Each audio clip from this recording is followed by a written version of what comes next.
नमस्कार, मी मिलिंद भोसले, महाराष्ट्र राज्य कंत्राटदार महासंघ अध्यक्ष, राज्य अभियंता संघटना तसेच महाराष्ट्र राज्य पाणीपुरवठा संघटना.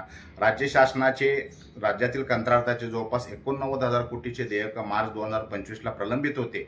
आज मार्च 2026 आले तरीसुद्धा हा आकडा 77,500 कोटी आहे. म्हणजे राज्य शासनाने गेल्या 12-13 महिन्यात फक्त 10 ते 12% कंत्राटदाराचे पेमेंट दिलेले आहेत. हे वास्तविक अत्यंत चुकीचे आहे. तसेच राज्य शासन हे प्रत्येक कंत्राटाचं देयक देण्यासाठी ट्रेझरी ऑफिसला आणि प्रत्येक विभागाला एक चलन पाठवून देतं, एक ऑर्डर पाठवून देते की एवढे पैसे रिलीज केलं. परंतु जे पैसे रिलीज करण्यासाठी शासन ऑर्डर पाठवतं ते प्रत्यक्षात पैसे ट्रेझरीमधून पासच होत नाहीत. जवळपास 20-20, 25 दिवस, महिना, दीड महिना, 3-3, 4-4 महिने हे ट्रेझरीमध्ये हे चेक पास होत नाहीत.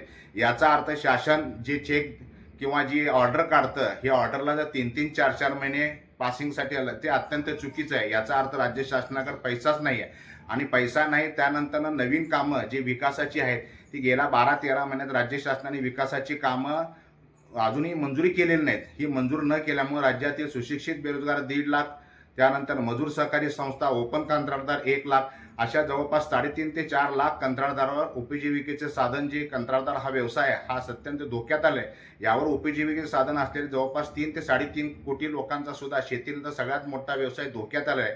ट्रेझरीमध्ये पासिंग नाही, मागचे प्रलंबित देयक तसेच आहेत, नवीन कामं मंजूर नाहीत. नवीन कामं मंजूर नसल्यामुळे रोजगाराची संधी सगळी हे आहेत. यामुळे गेल्या जवळपास 13 ते 14 महिन्यापासून 4 आमच्या कंत्राटदार सुशिक्षित वर्गाने आत्महत्या केल्यात.